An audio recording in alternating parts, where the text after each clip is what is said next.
Hi kids! Kumusta? Welcome to Turo Tagalog. I'm Teacher Tala.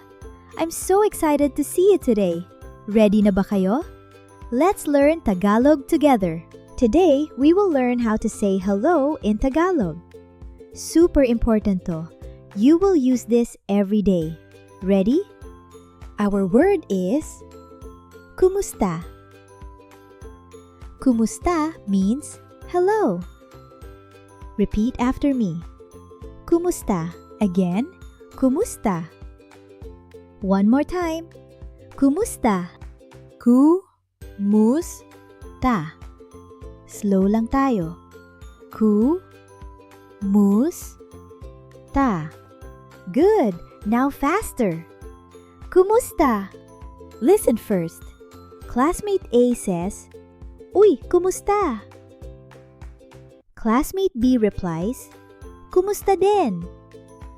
Now repeat. Kumusta? Now your turn. Imagine you see your mom.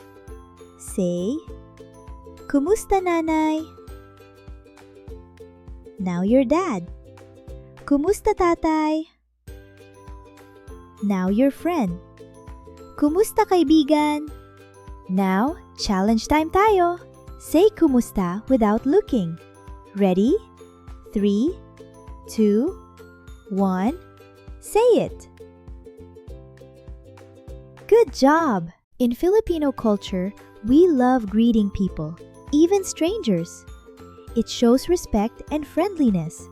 So always remember, say kumusta. Let's review. What is hello in Tagalog?